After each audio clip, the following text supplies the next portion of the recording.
వల్లభనేని వంశీ ఎయిర్పోర్ట్లోనే నుంచున్నాడు, చారాల చొక్కా వేసుకుని, మొన్న తెలుపు బ్లూ స్ట్రైప్ టీషర్ట్ వేసుకుని ఆయన ఎంట్రీ కోసం వేచి ఉన్న వల్లభనేని వంశీని చూసిన తర్వాత, ఆఖరికి మొన్న బౌన్సర్ లాగా కార్ల మీద ఏలాడుతా తిరిగిన సన్నివేశం చూసిన తర్వాత కొడాల వెంకటేశ్వరరావు శస్త్రచికిత్సో ఏం చేసుకున్నాడో నాకైతే తెలియదు. అవన్నీ చేసిన తర్వాత కూడా మొన్న అతని కారుకి బౌన్సర్ లాగా ఏలాడుతున్న సన్నివేశం రీసెంట్గా చూసిన తర్వాత వీళ్ళు యాక్టివ్గా లేరనుకోవాలా? యాక్టివ్నెస్ అంటే వేరు కదండి, సారీ. వైసీపీలో అర్జెంటుగా అంబటి గారి లాగా నల్ల కండువాలు కప్పుకుని బ్యారిగేట్లు తోసేసుకుంటూ విచ్చలవిడితనంగా ఇది వరకు ఉన్న కొడాలి వెంకటేశ్వరరావు వల్లభనేని వంశీ సీన్లు ఉన్నాయి చూడండి. అమ్మో, వైసీపీలో వాళ్ళిద్దరితో పెట్టుకుంటే నోటికి పని చెప్తారు తప్ప వాళ్ళకి లాజికల్ కౌంటరింగ్ అనేది ఉండదు. దేవుణ్ణైనా, చంద్రబాబు నాయుడునైనా, లోకేష్నైనా, ప్రజలనైనా ఇష్టం వచ్చినట్టు అనేయచ్చు అని చెప్పిన ఒక రాజ్యాంగం ఉంది చూడండి వాళ్ళిద్దరికి. ఆ నైజం కంటిన్యూ అవ్వట్లేదేంటి?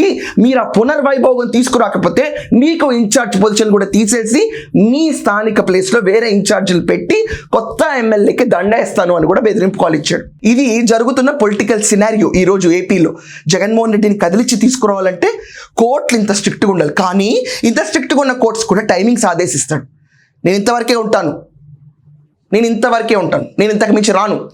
చూసే పబ్లిక్కి ఇలాంటి రిలీజ్ చేసి, ఐటనరీస్ రిలీజ్ చేసి 9:30 లోపు 3:30 లోపు 2-3 రాష్ట్రాలు దాటి నేను ఇంటికి వెళ్ళిపోతాను, ట్రావెల్ చేసేస్తాను, 4,000 వాయిదాలకి నేను రాను, 6 ఏళ్ల పాటు కోర్టుకు రాను, పుష్కర కాలమైన నా కేసు నిగ్గుదేల్చడం అంటే ఇదే సామాన్యుల ప్రజల పట్ల కోర్టులు ఎంతే లీనెంట్గా ప్రవర్తిస్తాయా? ప్రజలకు వస్తున్న డౌట్ ఇదే ఈరోజు.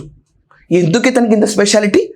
ఆఖరికి కోర్ట్ డైరెక్షన్స్ ఇచ్చినప్పుడు ఇతని పర్మిషన్ తీసుకుని వేరే దేశాలకు వెళ్ళాల్సిన స్థితి ఉన్నప్పుడు అతను టెలిఫోన్ నెంబర్ ఇచ్చేయాలంటే వేరే టెలిఫోన్ నెంబర్ ఇచ్చి పారిపోయినా కూడా స్టర్నస్ యాక్షన్స్ ఎందుకు తీసుకోవట్లేదు? అతను తిరిగి వచ్చాడు సరే, కానీ స్టర్నస్ యాక్షన్స్ ఏమైంది?